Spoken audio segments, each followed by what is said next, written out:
Thank you for watching the Future Orchards Walk, Managing Harvest in a Global Pandemic. In this session, you will hear Jonathan Brooks and Dean Raynham from AgFirst discuss being in control of your harvest by planning and prioritising tasks, determining the harvest window, prioritising blocks based on profitability, and how to get the best out of the available staff. Right, and welcome to this presentation on managing harvest in a global pandemic. In any year, prioritising tasks and resources in your orchard is important, but this year in a global pandemic, it's even more crucial that it's prioritised and good decisions are made as we go through the season. So this presentation will focus on prioritising the resources under pressure. The areas that we will cover off are steps to success, prioritising those tasks, prioritising blocks when it comes to harvesting, planning the calendar, determining those harvest windows. We'll take a look at the key staff and how to get the best out of your key people, and then optimising their performance. And finally, we'll finish up with how to go about presenting the trees for harvest, which will make harvest a much more smooth event. So from my point of view, Jonathan Brooks back on the loop again, assisting Dean Raynham, and I've been replacing Steve Spark, who's had quite a challenging time down in Nelson this year. So Dean's going to be presenting this, and I'm going to be giving him some assistance on some practical ideas that I bring to the table as well. So the first point I want to make is for success doesn't just happen. There's a method involved in being successful, and it involves setting goals. It's no use having a goal without a plan. Every goal needs a plan, and every plan needs a process. And then, of course, you need to review back to that goal to make sure that you're on track. And always remember, and I think AgFirst is one of our cornerstones, is you can't manage what you don't monitor. So who is driving your harvest? If you don't drive the harvest will drive you. And don't be like this child that took their big dog out for a walk.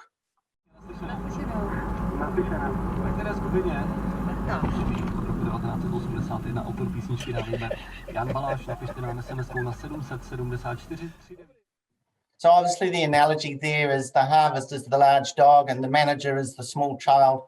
And so as a manager, the harvest will get away from you if you just let it run. So take charge and drive the harvest. So one of the key things for me is just remembering that we are in different times, and I know we've all been through many harvests before, but the opportunity for having people and the opportunity for making your harvest just flow like it has in the past might not be there. So the more planning and stuff we do, the better off we're going to potentially be for running into this season. And that brings us into about prioritising tasks. There's going to be lots happening in the harvest. It happens every year. And I found this Eisenhower decision matrix quite a nice way of how to prioritise all those tasks that are upon you. And it's ranked in 4 quadrants, with tasks being either urgent or non-urgent, or important or not important. And if we look at the quadrant 1, which is a to-do, which is a do quadrant, the tasks in these quadrants is both time sensitive and adds value. It's in this quadrant you want to prioritise and focus your tasks. However, you don't want to spend all of your time here. You need to, if you do, then you find you're in crisis management, and you can't be in crisis management all the time. So although these are important, they need to be done now, you need to look at more scheduling and try and reduce your time in this quadrant. So this quadrant here, the scheduling quadrant, is the most important quadrant where you want to spend most of your time. Here it's really important, these tasks, but not urgent. They're not time sensitive. It is here you're doing your planning, your future planning, your strategic thinking. It is in this quadrant you want to spend most of your time. The third quadrant is Delegating Quadrant. These tasks are urgent, but not as important. It's in these quadrant here, you want to empower your team by assigning tasks, enable your team to do independent decision making. So delegate as much as you can in this quadrant. And the final quadrant is eliminate. It is these tasks in here. This is where you declutter everything. All the tasks in these quadrants that don't align with your mission, with your goals, get rid of them. It's here you need to learn to say no. So when you're looking at these things from a practical point of view, we all know when we get into harvest, the apples have to come off the trees when the apples and pears have to come off the trees when they need to come off the trees. But there is certain things like you're looking at the schedule stuff, not necessarily urgent, but that will be things like going through and putting out reflective mulch. That'll be doing things that actually need to be done, but don't necessarily have to be done right now. And so there's a lot of that can be put into good planning. So work out what needs to be done and how much of that you can do before the time that you actually need to be in the middle of battle, in the middle of harvest. So, and again, the delegating stuff. Is there other people that can help in your orchard management team or the greater team that help run your business? And who can help do those sort of things? And as Dean said, that elimination of stuff that's absolutely not critical, not particularly important, not particularly urgent. So try and make sure the important and urgent stuff list is as small as it can be, that's for sure. I've found some of my clients have put this matrix up on a whiteboard with just those simple arrows and start to put different tasks that are in those quadrants, and it's certainly helped time management. So give it a go. So now we need to determine the harvest windows. These are so critical to get your go and stop dates. So this comes to regular maturity monitoring of each blocks. And this is vital to determine which blocks are moving fast, which will go first, second, third, etc. You need to be nimble and you need to direct labour where the need is most greatest. By doing this, you'll know each block's go date and stop date. Now, the go date can be somewhat flexible. For example, if it's a 21-day harvest window, you could possibly start 7 days into that window and perhaps move from an A or B maturity, still maintain those good returns, but it then allows you to move labour about as well, and also wait a little for a bit more colour to come on the crop if necessary. But bear in mind, you're now 7 days into that window, so your window is now reduced from 21-day harvest to a 14-day harvest. We gear all our labour up for picking, so as we're not harvesting over mature fruit. So the stop date is non-negotiable. There's absolutely nothing worse than picking over mature fruit. No cool chain in the world is going to improve an over mature fruit. So another key part of this, and it's one of the main reasons that we do a lot of regular maturity monitoring, is actually understanding the rate of change as well. So not only is that the change through time is how quickly that's happening. So you will have some blocks where due to the tree type or the system or the flowering dates, that 21-day harvest maturity window could be 14 days. I've seen it as low as 10 days, and then other blocks it might be up to 28 days. So understanding that rate of changes is just as important, because you could have 3 blocks, but if one block's got a very quick rate of change, you need to be out of that early, and then you can go back and prioritise which is the most important and how do you get the optimum results for all of your blocks. So now we come down to prioritising your blocks. So with the labour, if labour's short and it's under pressure, there probably won't be enough labour to harvest all of your blocks and all of your fruit. So we need to start to prioritise blocks. Which ones are we going to harvest completely? Which ones are we going to reduce, and which ones are we going to eliminate? So this is best determined by knowing your economic margins for each block. Now the OrchardNet, or those that use it, have a very good report on there called Block Profit Summary, and this will very quickly show you which of your blocks, or ranks each of your blocks by their block profit. So please run this report for your own orchards and determine each economic margin. So then look at profit ranking each block. And this is just an example I've put up. I've ranked them from 1 being the highest profit and 5 being the lowest profit. And so here we have 4 blocks that are the most profitable, and I've ranked them as number 1, and they will have a strategy.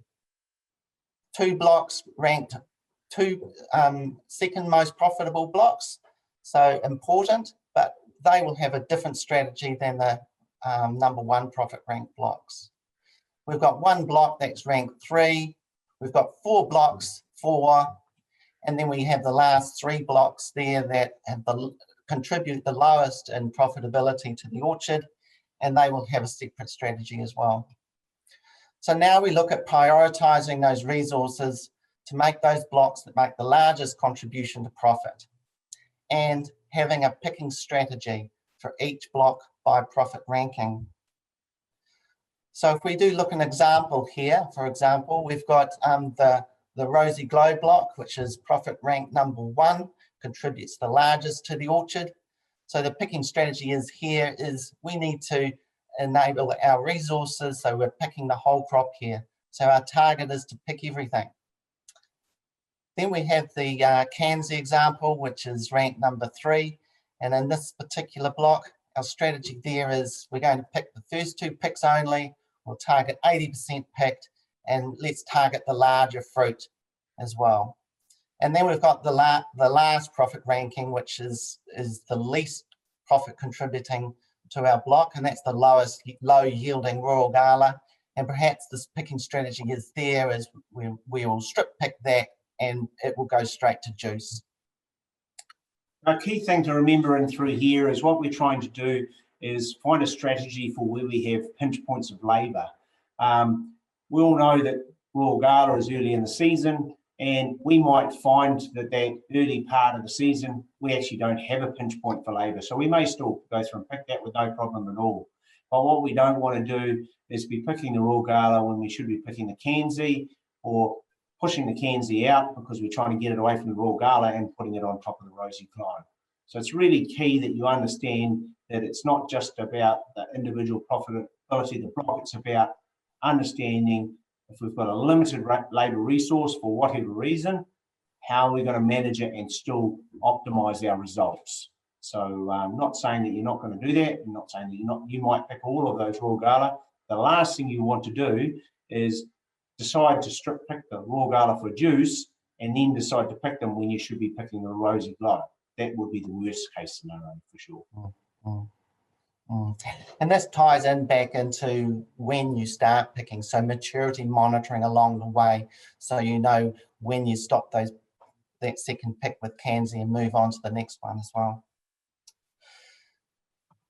So now we're looking at planning the harvest calendar, and this is all about trying to match labour supply with demand for each block.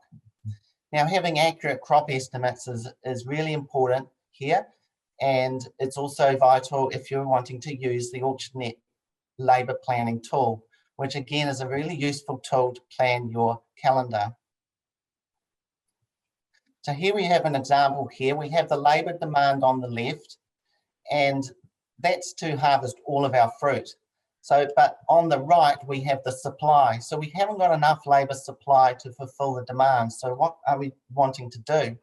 Well, we're wanting to reduce the peaks here, and we may use a strategy of the use of platforms if you've decided to go down that route, and we'll talk a bit more about platforms and the efficiencies they can have for the orchard. You may have, with your picking strategies we discussed before, we may have reduced some picks with some blocks, perhaps targeting just the larger fruit. Those younger trees where you were going to take a crop off this year, perhaps it's a year to grow the tree and you actually don't harvest those young trees. And of course, there will be blocks in your orchard that perhaps should be relegated to juice, or indeed just walking by them as well. So they're all going to reduce the peaks of the labour demand. And then we're looking at spreading this, the demand out to help with labour supply too. And so, for instance, examples of bringing the crop forward a little bit could be if you've hit a bit of a lighter crop, there may be opportunities now with your later maturing varieties to perhaps go and reassess the crop load. The greater colour as well, will improve colour, and by putting out your reflective cloth will of course advance colouring as well, which will enable you to perhaps get into the picking a little bit earlier. And at the other end of the season, we're wanting to spread that labour demand out a little bit, and some of the strategies there is using these proven products like Retain or Harvester as well, which will just delay that maturity and allow you to harvest a little bit later. So the key there is to determine which blocks would be most appropriate for those particular products. So what Dean's covering off through the year, and he's looking at the two different peaks, you know, you're talking pretty much from week 9 right the way through. Is it also week 9 to sort of 17? There's some big shifts can be made, not only for that early peak you can come forward, and even the earliest varieties, there is an advantage with coming through and just tidying up fruit that will not be picked, low value fruit that might not be picked in a later pick. So just get it off the tree so the pickers don't have to make the decisions. The other option is even the retains and harvesters in that early peak and putting them into that trough that's in the middle of the two. So both of them can be dragged forward and backwards, because the idea is to try and get that whole labour supply balance as flat as we can get it. So even shifting things a couple of days can make all the difference. So it doesn't matter if it's going forward or backwards, but the plan has got to be that you're trying to get that consistent right the way through, as easy as you can.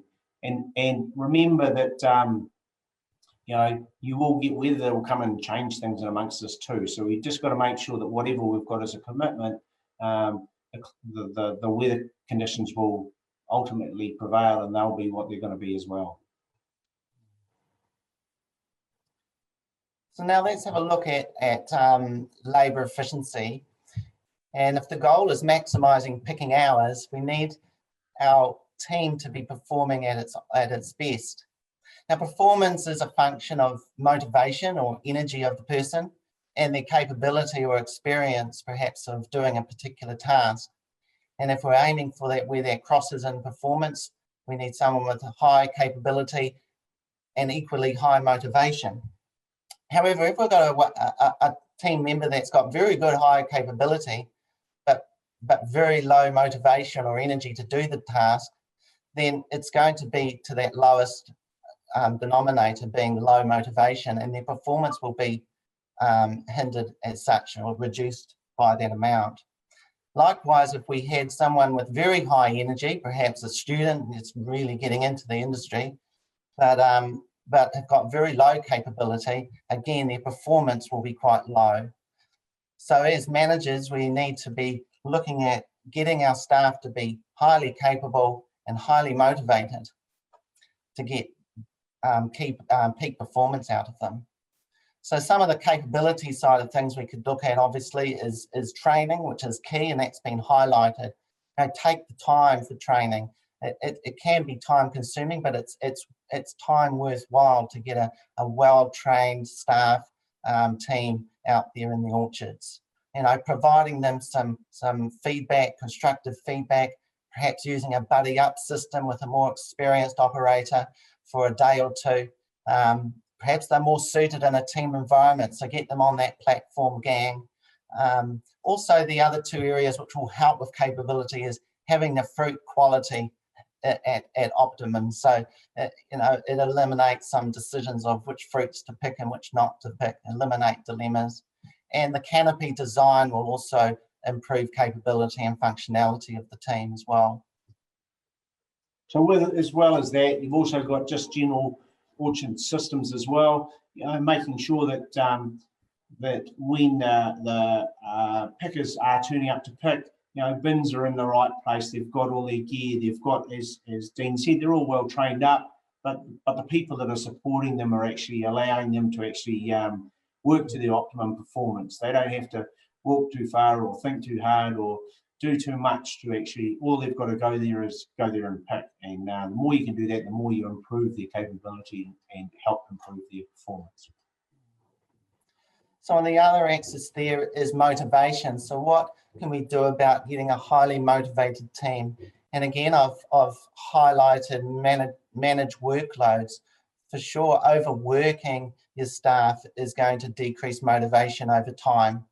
There are other areas to improve motivation is simple things like providing them some food or some drink, quite inexpensive, but that can be quite motivating for your team. Encouragement and constructive feedback again is important.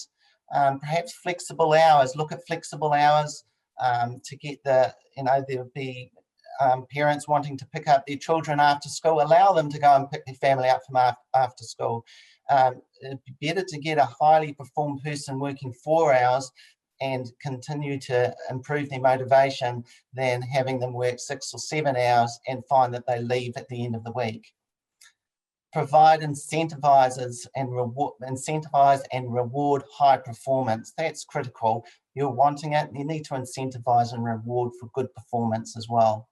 And the other thought there is a full season bonus. So those team members that stay the whole harvest will get a bonus in their pay pack at the end of it. So just to motivate them to continue on and do their best until they get to the end. Yeah, and it's all about sort of positive reinforcement with what we're trying to achieve. And through here, a lot of people working on contract or piecemeal, where they're actually got their own personal motivation to try and achieve, 4 bins themselves or 5 bins themselves, whatever their targets are going to be. But just letting people know that they're doing a good job, making sure the QCs are talking to them and letting them know that they're doing what they're meant to be doing correctly. So there's a whole raft of things of just making a person feel they're part of a team and they're achieving exactly what we're wanting them to achieve. So the other aspect of performance is the level of stress or the level of workload as well. So this is a human performance curve, and it was developed by these guys turn of the century, I think, and it shows that performance peaks, but then it can drop off as well. And so at the beginning, they've called it a very calm area. When people are calm, level of stress is low. At the extreme end, they're bored and give up. But then as they improve with their capability and their motivation, they start to see progress, they see themselves improving, and then they move into this, what's called eustress, which is a fancy word for good stress. So stress is good. And so having this area here, the team member, the worker is highly energized, they're focused, work is feeling effortless. It is in this zone here that they're really performing at their optimum. And however, when the workload and the stress comes on and goes too far and perhaps outside of their capability, then fatigue sets in, exhaustion, and ultimately poor health and breakdown and burnout. So there's moves to a distress sort of scenario. So it's really important you understand this curve. So you're and each team member is going to be unique. We're all different, and we need to identify where the best level of workloads are and manage those workloads for our team members to ensure they're performing at their optimum. And when we're thinking about the orchard harvest scenario, we're talking about a whole team approach. So we're not just talking about the packer themselves, we're talking about the tractor drivers and QCs and managers and all those other people that help make this whole thing come together. And remembering that, it is a bit of a chain effect. If you have one person that is in that distress stage and that exhaustion stage, well, they're not going to do their job correctly, and all of a sudden that has an effect on everybody else. So if your tractor driver can't keep up because they're just under too much pressure, then all of a sudden your pickers are going to the efficiency and effectiveness of your pickers is going to be compromised as well. So it's about watching this and listening and keeping your eyes open and really trying to make sure you manage this correctly. I mean, everybody needs to be working, absolutely, and it's very important they are. In fact, their performance will be definitely cut off if they're not working, but you need to make sure they're working at the right level.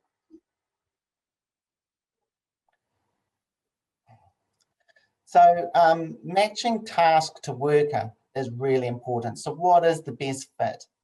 So identifying who's best on the ground, who are best on those short ladders, who's the best ones working the tops of the trees, and who would be better on platforms in a team environment. So identifying the workers, matching the task to that worker is really important to get them motivated and performing at their best ability. And of course, clear instructions are so important. So we want to eliminate dilemmas, and this will ensure a smooth flow of harvest and work as well.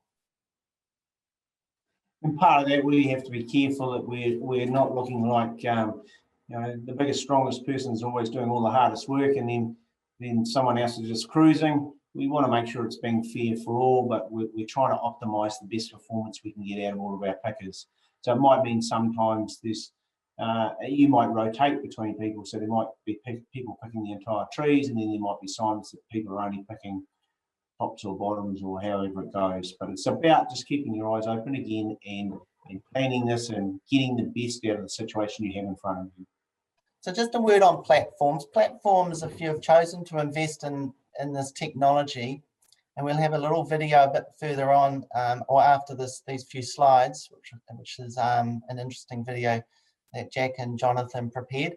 But platforms we see is definitely looking at reducing those workloads as far as being able to not having a 20-kilo bag around your neck all day, so that the workers are ending the day as energized, if you like, as at the beginning of the day, and not absolutely fatigued. So in that way, it can increase hours, not just increase hours, but increase performance hours, if you like. So we will have a different demographic labour force, and those that are unable to hold 20-kilo bags around their necks or climb ladders, then the platform is a perfect way in which we can engage them into the workforce. It improves motivation and supervision. You've got one supervisor to 6 on the platform, and so they're motivating each other in a team environment. However, they are capital investment, and they do work best with great fruit distribution, and that comes down to canopy design, and that'll come out a little bit further in the video, which I encourage you to stay on and watch. So again, platforms, they are not designed for every block and every orchard situation. As Dean covered off, are highly effective and efficient if used correctly, but you need to be able to manage them correctly too. Having the supervision of one person standing there and watching, being in front of people all the time, that's highly effective as long as they're probably helping with the harvest too. But putting a platform through where there's one area of the canopy they've got a huge amount of picking and the rest of the people are not doing a lot is highly inefficient, and you are sometimes just working to your slowest person. So yep, there's some really great things can be done with them, but like most of the things we do in orchards, there's a lot of difference between an average job on a platform and an excellent job on a platform. So here's just a wee short video of a particular picking machine, but then we'll move on after that to a more comprehensive review of platforms.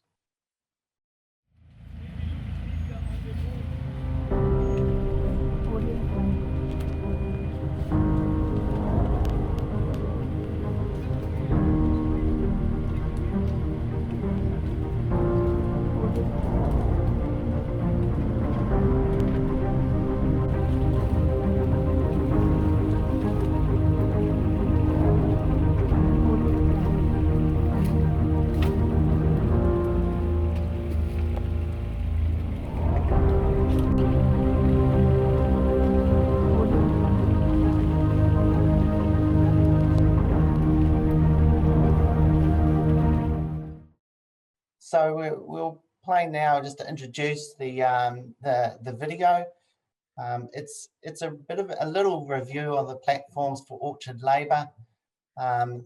Jack and Jonathan interview a couple of growers there, so it's a very interesting and informative video, and I encourage you to spend some time and just watch that.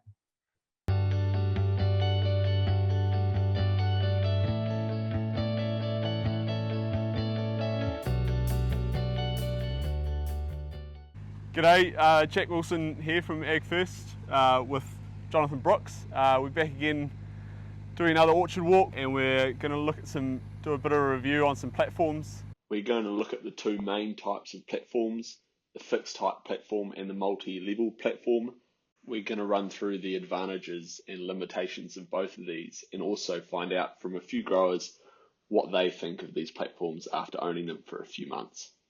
So in this topic, what we're going to do is cover off how we can actually make harvest more efficient. So one of the things that we've been thinking that is really important to try and get ramped up is talking about people and improving the efficiency of them. And so we're covering off a bit of stuff at the moment on platforms and picking techniques and ways of actually making sure that the pickers that we have got available, they can work to their best efficiency. Okay, so one of the key parts of when you're considering the use of platforms is you need to understand what their limitations are, what they can do and what they can't do. What works for one grower might not work for another, and we need to understand things like whether they need large headlands, whether they can work on hilly conditions, whether they work within your own individual situations. So key that not everything's going to suit everybody, but what we're going to try and do with these demonstrations is just to cover off some of the features and stuff of the individual machines, and then you can go away and compare that to your own situations and whether that fits in with your own business. The key part of all the platform design is we're trying to make the people that are on them a lot more efficient and effective. So what we're looking for is potentially looking for pickers that might not be able to pick with a bag and ladder, or people that are quite competent, and seeing if we can make them be more effective and more efficient in their work. Okay, so the machine that we've got going in front of us, you can see that it's doing a little bit of adjustment side to side. So this is a machine that can actually do auto adjust for hillsides and making sure that the table stays quite flat. Not only can it do that side to side, it can do it front to back as well. So if you're heading downhill or uphill, it can make adjustments, or it can be manually adjusted. You can see the hydraulic rams at the back. That is for fruit bins to be picked up, and the fruit bins at harvest go right through the middle of the machine and come out, well, they come out the back, they go the other way, they come towards us. So they're picked up at the front, end up put on, and the pickers, basically where the guys are standing at the moment, there will be a bin between them. They'll turn around, they'll take a small picking bucket, they'll turn around and pick into it. This machine is not coming fitted with conveyors, so picking conveyors, but they will be picking with buckets, and there's lots of different discussions about which is the better, but what they're working on here is that this is a simpler system and potentially there's less chance of something going wrong. And this system would be more suited to this sort of canopy in the 2D, where you've pretty much got two heights that you're working at. The guys at the top can look at the top half of the tree, and then you can have a crew down at the bottom working on the bottom of the tree. These guys at the moment have set it up on a self-drive system. Obviously that can be changed, whether the driver just wants to let three guys work on three trees and then move once they're done, or the self-drive. So as Jack said before, this is one fixed height. So there are other platform systems out there which work at multiple heights as you're working through. But they'll tend to pick the bottom in these blocks, they'll pick the bottom of these trees with people on the ground, and then they'll pick what would have been done with the ladder before with these platforms. So, and they'll adjust that height to whatever they think is the most suitable. So that height is height adjustable up to, I think it's about 4.5 metres, so a lot higher than what they're working at the moment, and it's adjustable quite wide as well, so it can go a lot wider than what it's set at, but it works well in these planer situations for sure. So one of the biggest limitations of this hydroladder platform is that you're only as fast as your slowest worker. However, one of the main advantages of that is that everyone's sitting on the same height. So if someone's lacking, you've got 5 other people there ready to help, so that if you are self-driving, you stay at that constant speed and you're not lacking around. Another main advantage is that if you see in the middle of the platform there, you've got a big bottle of water, you've got all your tyres and clips all there ready for anyone to use. These guys have put buckets on the side so that it's easy reach to clippers and secateurs or whatever you need. Alright, so now we're looking at a Revo platform. As opposed to the hydroladder that we just saw, we've got platforms at 2 levels. 2 out the back, which you can see these 2 guys are working on, and 2 out the front. And then we can have 2 people on the ground as well. These guys are thinning at the moment. The orchardist here has put in tubes that he's getting these thinners to shut the apples down to prevent any damage on the platform as well as the fruit on the tree down below. At harvest, an empty bin will be lifted on to the front. It comes through the middle, and then we're using conveyors to pick onto, and then a bin filler rotates the bin to softly put the apples down into the bin. So we've got the orchardist with us now. He's owned this platform for about 3 months, just before thinning. So what do you think the key advantages and limitations are so far of the Revo? Probably the limitations would be the width of it, and obviously having to adapt the canopy to get it through. Some of our blocks we can't get it through. Also the depth of the canopy, on the wider roads the guys struggle to get in, and probably, as you'll see there, the odd bit of machine damage. But other than that, the advantages are you can sort of put people with relatively low skill level on it and get reasonable productivity out of them. And also fatigue, the guys can work longer hours and still go home feeling pretty good, really, versus working on a ladder where they sort of get tired near the end of the week, which is understandable, really. So what is this row spacing here that we're looking at? These are 3.6 metre row spacings. And the platform is? I think it's about 1.5 wide. And so next season, would you look to do a little bit of canopy manipulation? So after this season and using a platform, our long-term strategy is to get a mechanical trimmer and trim the rows, and obviously just do a winter tidy up. That's the only way I can see that the platform will work. Cheers, Phil. One last thing to note is the lights that these guys have installed on this platform, mainly just to future-proof it a bit. We're not going to know how many people we're going to have for harvest this year, so to be able to bring in a team in at night or when it's getting dark and to be able to have those lights might just put another shift in the works. Alright, g'day, this is Craig Wilson. He's now been a crown over of a Revo platform for a few months now. So what kind of been the main positives out of the Revo?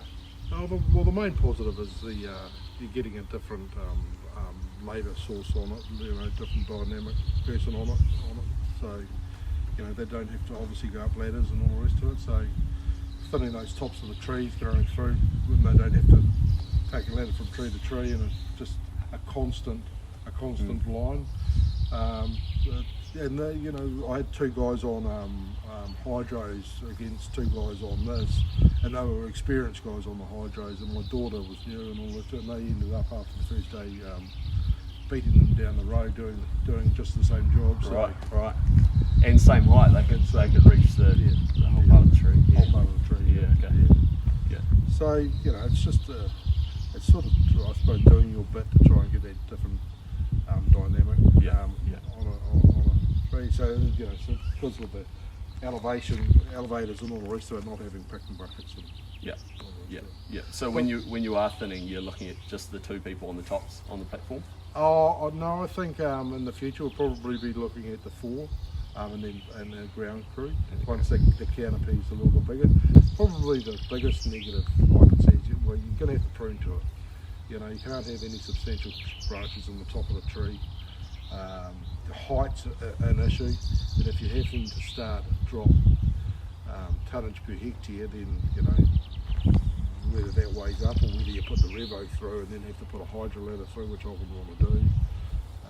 So that all is going to have to come into it, but certainly during the winter prune we're going to have to take out some of the bigger branches and prune to it. So yeah, it's just interesting times and trying to do your bit really. But it's the first step to a new labour situation, isn't it? Yes, yeah, that's exactly that.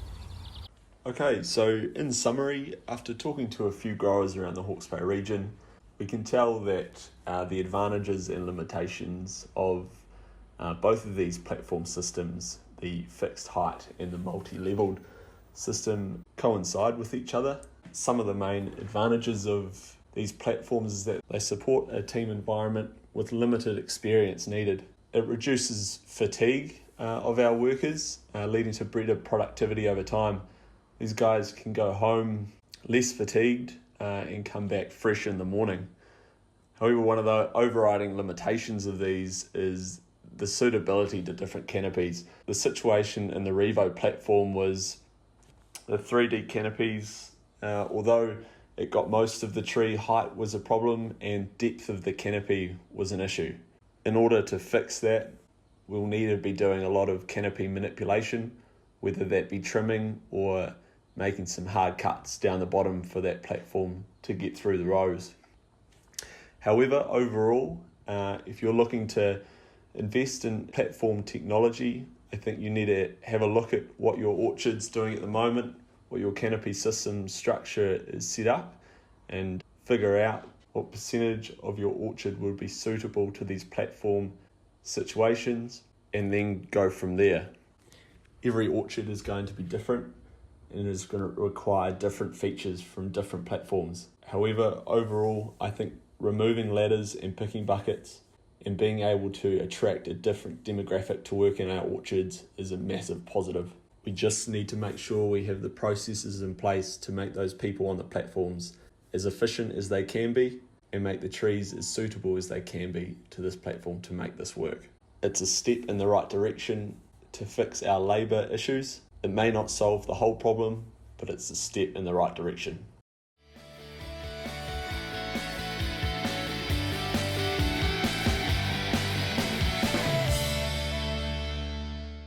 So now we'll cover off some of the key staff and what their needs are. It's important to identify who your key people are and ensure that they are being well cared for and catered for. So if we look at your supervisors, they certainly need some training and they definitely need some support. They're managing people and they need support by you as the manager or owners. So, and also the manageable gang numbers, not too many people in their gang, so they can again manage not only their workload but the workloads of their particular pickers.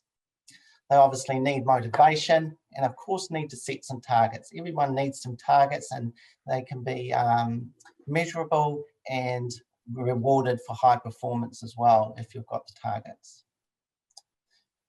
So just with supervisors, it's a key part of that role is being able to have people follow your direction, and part of that is you've got to be able to earn the respect of the people that are working below you. So picking those people is quite an important part.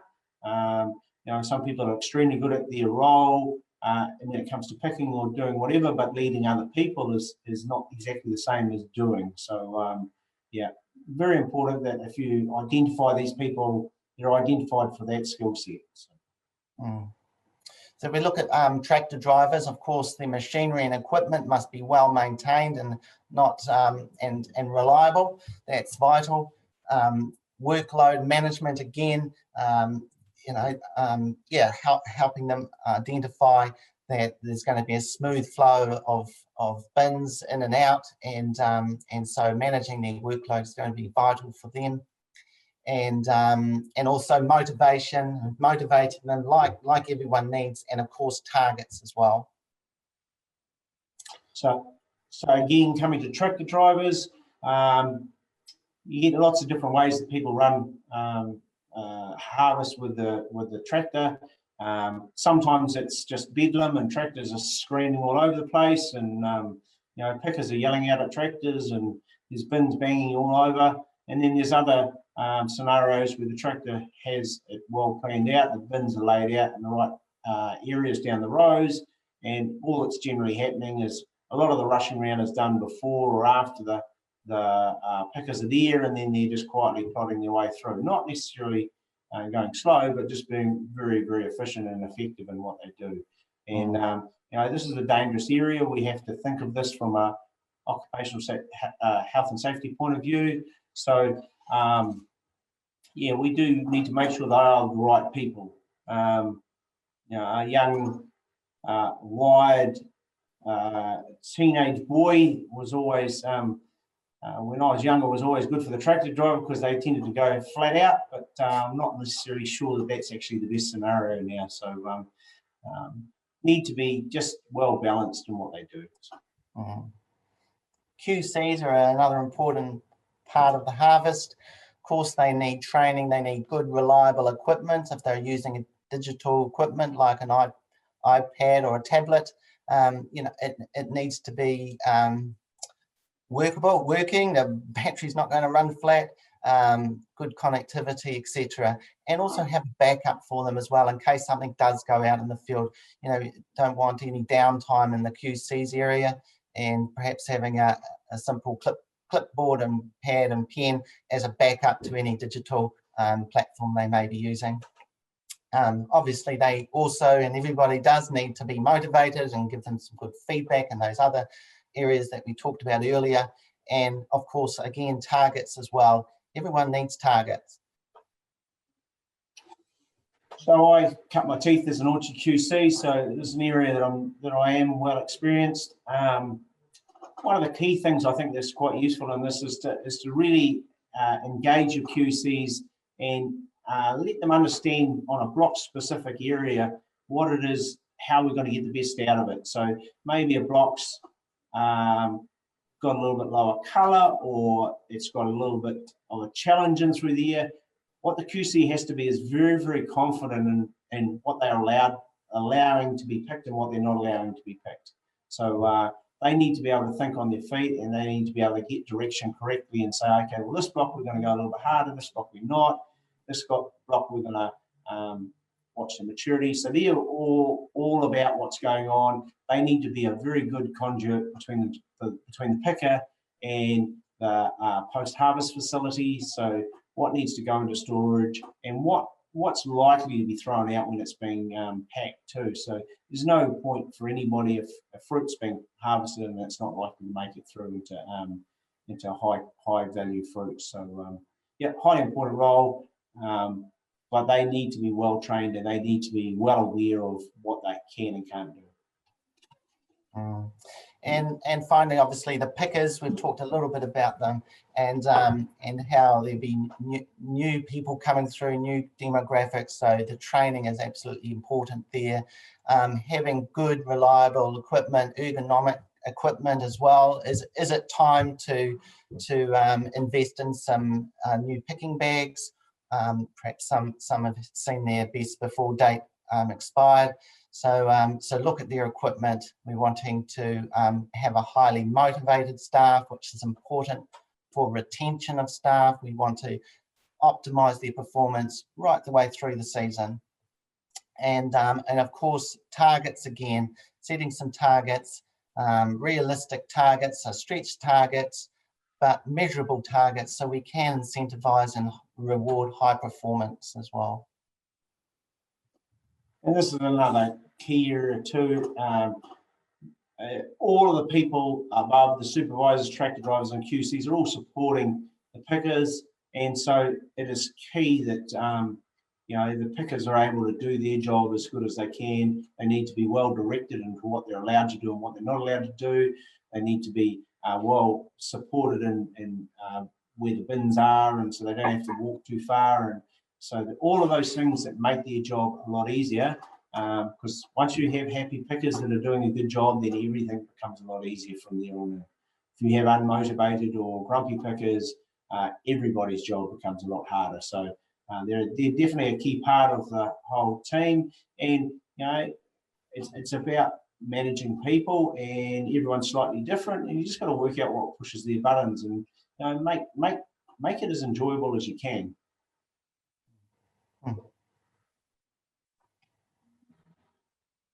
So if we're wanting a smooth harvest, we need to know our pinch points.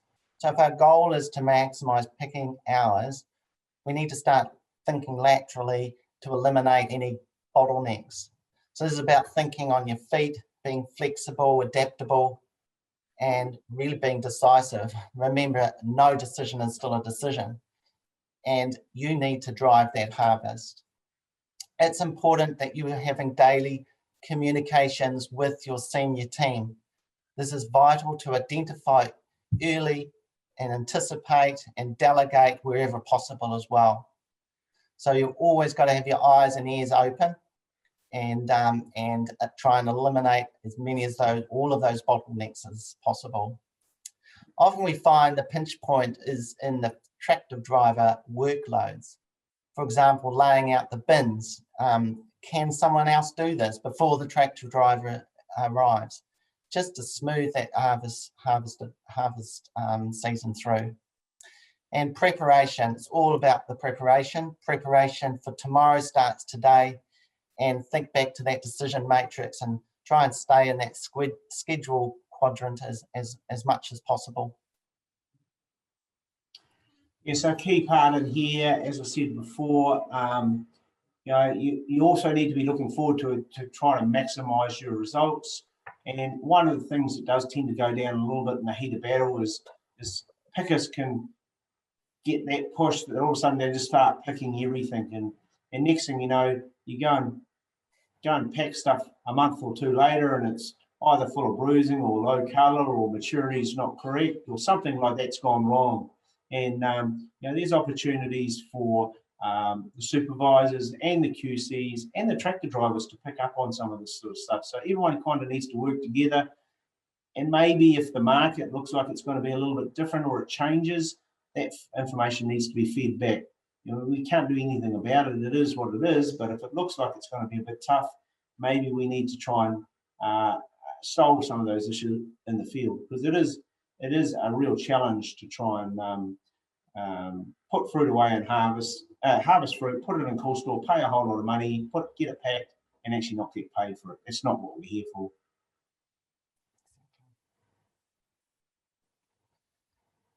So finally, to optimize harvestability of your crop, we need to look at presenting the fruit for harvest. And so some options here could be a late prune or a leaf pluck, just to present the fruit so it's easier for the pickers to see the fruit and harvest the fruit. A bit of a word of caution, of course, we need to be aware of any sunburn risk, of course. The other thought was a late groom, grading out any obvious rejects in the orchard. It's no use picking fruit that is eventually going to be rejected in the pack house, so why not reject it in the orchard before you pick it? So a late groom could be a good idea on some blocks, and those late varieties, that's an opportunity to thin down to singles again where possible, and to manage those crop loads in those blocks as well. And ultimately you could up a fruit size count as well by doing that. Another thought is modifying the environment, using the reflective cloth to bring colour forward, as this will maximise the percentage of fruit picked in that number one first pick.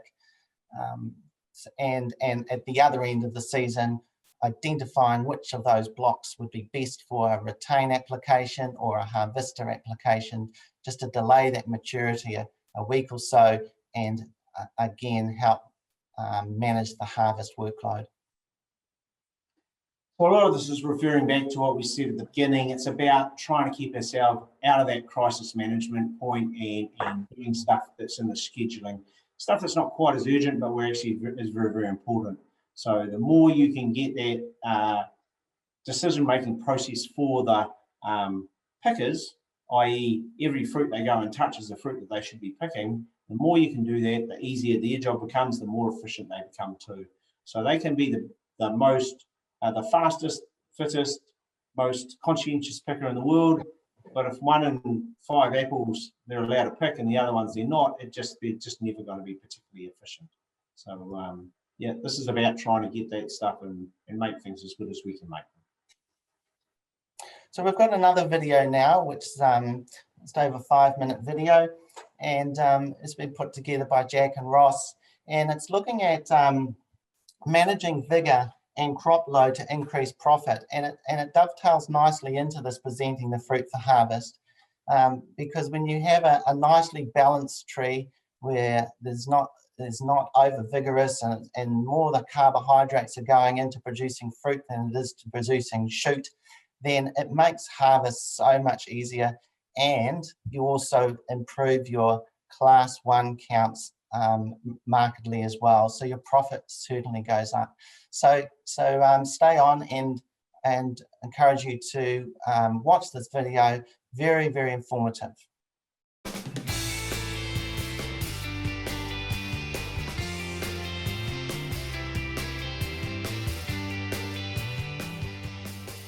Okay, good morning. My name's Ross Wilson. I'm from Ag First in the Hawke's Bay, and I'm here today to do a video for the Hort Innovation APAL Future Orchards project. And the topic we're going to cover today is the vigor cropping balance and how getting that right can make a huge difference to productivity and profitability. And we're starting in a block here that's got a vigor problem. When in mid-January you've got shoots that are 1.2 metres long and still growing, you know you've got a vigor problem. So we're going to have a bit more of a look as to what problems that's going to cause and what we might do to fix that. Okay, we've selected a block of raw gala that is high vigor, has been high vigor for some time, just to show you the implications of when vigor gets out of control, the negative impacts of that. So this block is a block, it's on M26 rootstock, surprisingly enough, but this is very vigorous ground that we're on here, and these trees are now 20 years old. They've had to have cuts made in the top to keep their height down, so there's been some shortening cuts, and the vigor's just got away on this grower.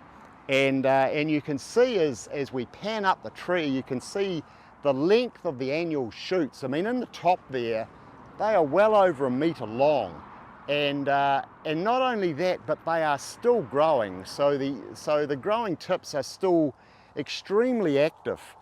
And what this high vigor is creating, it's creating a huge amount of shade in the bottom of the tree, and you can pan around now and see the shade levels. Hopefully that comes out, but just too dark. And you can see, if you look closely, the fruit volumes in the bowl of the tree are very, very low. The fruit is small, it's of low colour. We know it will be of very low dry matter, so the block won't have good pressure, it won't have good colour, the size will be poor, and the class 1 yield will be really poor. What's actually happening in this tree is this excess vigors not only creating this shaded environment where the light levels are just too low, but it's also putting all of the carbohydrate that the tree's producing, a lot of it is going into these actively growing tips and to the roots at the expense of the fruit. So we call this carbohydrate partitioning, and in this particular block it is totally out of control to the grower's demise. This is not optimum for the profitability, productivity of this block of trees. And what we're going to do now is go to a block where the vigor used to be like this, and some real strategies have been put in place to bring vigor under control, and we'll show you the impact that's had on that block's productivity. Okay, we've been on the block where vigor was out of control, and now we've come to a block where the vigor cropping balance has been established, and we're going to talk about that. So this block that's behind us had exactly the same problems as the block that was videoed previously had. This is on 106 rootstock. Again, it's on very good ground, and its natural vigor was excessive, 1 metre long shoots. And And there are a lot of negative impacts of that, and I work with this grower really closely, and there were often years where the last pick couldn't be taken because the fruit pressure was inadequate or the fruit colour was inadequate. It was not good, very similar to what you saw on this last block. So the aim of any block is to get vigour under control, improve the light distribution through the tree, and ensure the carbohydrate that the tree produces is partitioned predominantly to the fruit, not to active growing shoots. So in 2019, this grower said, enough's enough. I've got to do something drastic here to reduce this vigour problem because there were so many fruit quality issues. So the strategy that this block came up with was a regalis program early, 2 shots at a full rate, but then followed up with a girdle that Jack can focus in on. And you can see the girdle there, it's a double C like we've talked about before. You can see the old girdles that have been put in place. Now we're up to about the 4th or 5th year, and the new one is in place. And on this block, the combination of the regalis controlling vigour early and then the girdle, which is having the effect of stopping the shoot tips breaking away late, and it's also helping to partition the carbohydrate into the fruit, not sharing it with this big root system. And the result is absolutely stunning. And as you can see the tree, we've got annual shoots now that are sort of on the average of 30 centimetres long. The mid-January, in fact probably even before Christmas, the terminal buds had formed on every shoot, so there's no carbohydrate being partitioned to growing shoots. It's all going into fruit. The crop load on this block is stunning. I mean, this is an old block of trees. This is 30 years old, and in the last 2 years since this treatment has been in place, this block has been averaging 80 tonnes per hectare of class 1 fruit. So about 90 tonnes, 93 tonnes of gross fruit, but 80 tonnes of class 1 fruit. And that class 1 fruit is superior. It's good colour, as the photos that we'll show you show. It's got high dry matter, it's got much better pressure. All 3 picks are now being taken off with good specification. So the fruit quality, the fruit volume superior, the fruit quality superior. It's just an amazing turnaround.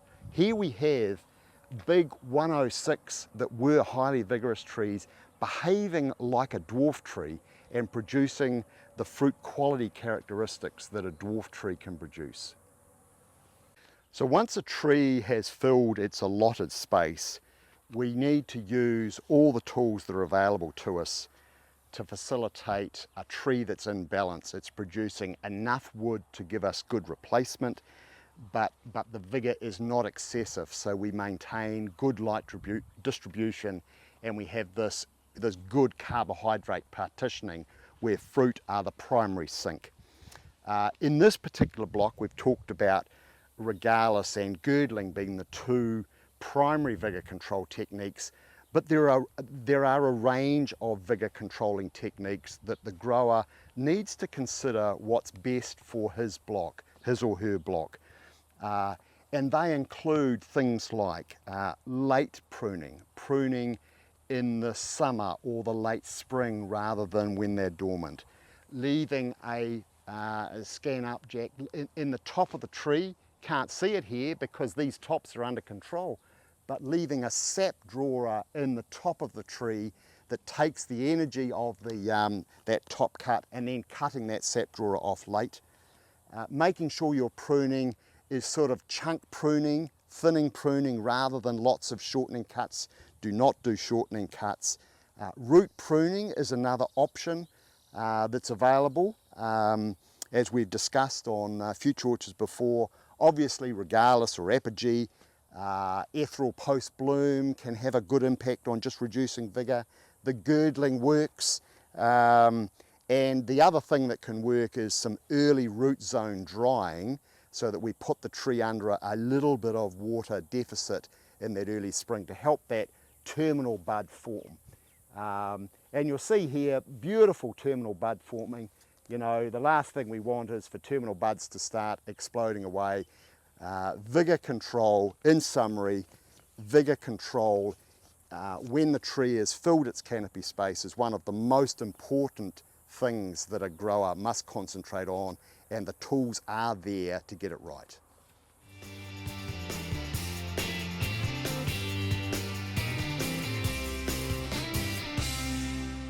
So in summary,